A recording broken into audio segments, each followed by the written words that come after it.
இந்த மாதிரி மட்டன் குழம்பு வச்சிங்கன்னா வீடு மட்டும் இல்லைங்க, அந்த தெருவே கம கமன் மணக்கிற அளவுக்கு ரொம்ப டேஸ்டியாக இருக்கும்.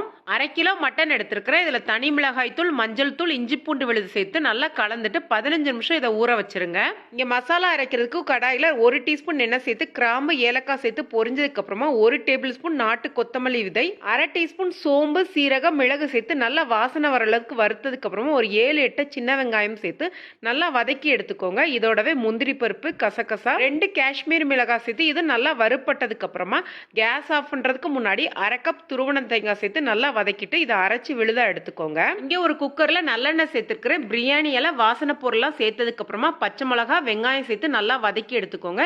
இதோடவே 1 டீஸ்பூன் இஞ்சி பூண்டு விழுது சேர்த்து இஞ்சி பூண்டு பச்சை வாசனை மாறினதுக்கு அப்புறமா 1 தக்காளி சேர்த்து வதக்கி எடுத்துக்கோங்க.